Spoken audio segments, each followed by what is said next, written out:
আমার সংগ্রহে থাকা পুরনো একটা ছবি খুঁজতে খুঁজতে আজ চলে গেছিলাম আলিপুরদুয়ারের দক্ষিণ পোড়োতে। সেখানকার দুটো ছবি আমার কাছে ছিল। দক্ষিণ পোড়ো গ্রামে গিয়ে ওই ছবির ভদ্রমহিলাকে খুঁজে পেলাম। আপনার নাম তো অগ্নিশ্বরী রাভা। আপনার লেট হাজবেন্ডের নাম হচ্ছে তিলেশ্বর রাভা। উনি তো গামবুড়া ছিলেন এলাকার। ছবিটা প্রায় 22 থেকে 23 বছর আগে তোলা ছিল। ভদ্রমহিলাকে ছবিটা দেখালাম।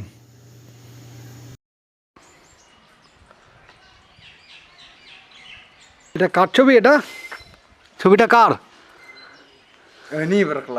আমার। আপনার ছবি? হ্যাঁ। ও, এটা অনেক দিন আগে তোলা না ছবিটা?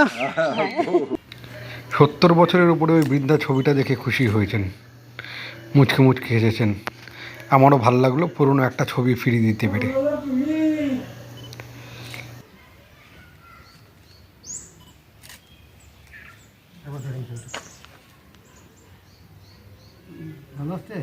পুরনো ছবির সাথে নতুন ছবিও সংগ্রহে রাখার জন্য তুলে রাখলাম আমি।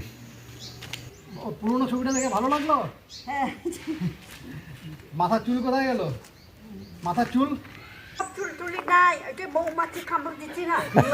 প্রায় 22-23 বছর আগে ছবিটা যখন তুলেছিলাম তখন ক্যামেরার প্রচলন ছিল কম, মোবাইলও ছিল খুবই কম, স্মার্টফোন তো ছিলই না। পুরনো ছবিটি ওনাকে দেখাতে পেরে এবং স্মৃতি ফিরিয়ে দিতে পেরে আমার বেশ ভালোই লেগেছে। আপনাদের কেমন লাগলো অবশ্যই জানাবেন। আমার সংগ্রহে আরও এরকম বহু লোকের ছবি আছে, আমি তাদের কাছে চলে যাওয়ার চেষ্টা করব। ধন্যবাদ।